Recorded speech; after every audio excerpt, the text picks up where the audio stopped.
నమస్తే. ఏంటన్నా ప్రస్తుతం ఆంధ్ర రాష్ట్రానికి సంబంధించి ఈ కూటమి ప్రభుత్వం అధికారంలోకి వచ్చిన తర్వాత ఈ ఏడాది కాలం వ్యవధిలో వీళ్ళ కూటమి పాలన ఏ విధంగా ఉందంటారు మీ అవగాహన మేరకు? ప్రజల్ని మోసగించే ప్రభుత్వం ఇది. మేము వైఎస్ జగన్మోహన్ రెడ్డి కంటే వైఎస్ఆర్ పార్టీ కంటే బాగా చేస్తామని మితిమీరిన ఆశలు చూపించి ప్రజల్ని మభ్యపెట్టే ప్రభుత్వం ఇది.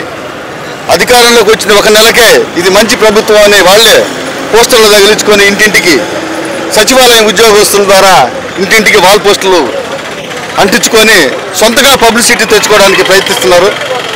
కానీ ఇది పేద ప్రజలకి ఎలాంటి మేలు జరగకుండా పేద ప్రజల్ని మభ్యపెట్టే ప్రభుత్వం. ప్రతి ఒక్క విషయంలో కూడా ప్రజల్ని అన్యాయంగా ఇబ్బంది పెడతా ఉన్నారు. రేషన్ కార్డు ముందున్నప్పుడు ప్రతి ఇంటికి వచ్చి రేషన్ ఇచ్చేవాళ్ళు. కానీ ఈరోజు పేద ప్రజలు వస్తారు నెత్తి మీద పెట్టుకుంటా ముసలి వాళ్ళు కూడా మరి కొండ ప్రాంతాల్లో అయితే కొండలు దిగి రావాలా ఆ పరిస్థితి ఉంది. ఈ రెడ్ బుక్ సంగతి ఏంటంటారు? ఇంకా రెడ్ బుక్ రాజ్యాంగం అమలు పరచడంలో బాగా సక్సెస్ అయినట్టుంది. వైసీపీకి కూడా భయాన్ని రుచి చూపించినట్టుంది కదా. వైసీపీ వాళ్ళని భయపెట్టే పరిస్థితి ఎవరికి లేదు. మాకు వైఎస్ జగన్మోహన్ రెడ్డి గారు ఉన్నంత వరకు ఈ రెడ్ బుక్ రాజ్యాంగాలు, ఈ పనికిమాలిన రాజ్యాంగాలు చూసి ఎవరు భయపడే వాళ్ళు ఎవరు లేరు. మహిళలు అయితేనేమి, అదేవిధంగా మా యూత్ అయితేనేమి ఎవరు కూడా భయపడట్లా. కేసులు కావాలంటే ఎన్ని కేసులైనా పెట్టుకోమని చెప్తా ఉన్నాం. ఏమి ఇబ్బంది ఏం లేదు. మాకు వైఎస్ జగన్మోహన్ రెడ్డి మరలా ముఖ్యమంత్రి అయ్యేదాకా మాది కావలి నియోజకవర్గం ఖచ్చితంగా శ్రమ పడతాం. అంటే ఇప్పుడు ఇక్కడ మీటింగ్కి కూడా ఆయన అంటే పరామర్శించడానికి కూడా 200 మందికి పర్మిషన్ ఇచ్చి ఆంక్షలు విధించారు కదా, మరి ఎలా చూడొచ్చు అంటారు? అరచేతిని అడ్డుపెట్టి సూర్యుడిని ఆపగలరా? అదేవిధంగా వైఎస్ జగన్మోహన్ రెడ్డి గారిని ఆపగలరా అని అడుగుతా ఉన్నాం.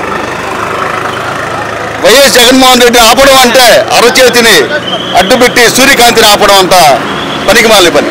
అసలు ఇప్పుడు రెడ్ బుక్ చూస్తేనే, ఎర్ర రంగు చూస్తేనే వైసీపీ వాళ్ళకి తడిచిపోతుంది అనేసి కూడా కొంతమంది నాయకులు మాట్లాడుతున్నారు. మాకు ఎక్కడ ఏం తడవట్లా, ఇంకా వాళ్ళకి తడుస్తా ఉన్నాయేమో. రెడ్ బుక్ రాసిన తర్వాత మన పరిస్థితి ఏందేమని మేమంతా ఫ్రెష్గానే ఉన్నాం.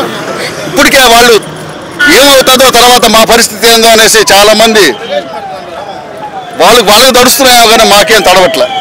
పవన్ కళ్యాణ్ ఈ కొత్త సినిమా కూడా ఏదో వచ్చింది, అది వైసీపీ సోషల్ మీడియా వల్లే ఫ్లాప్ అయింది ఆ సినిమా అనేసి అంటున్నారు కదా. సినిమాల గురించి మాకు పెద్దగా అవగాహన లేదు.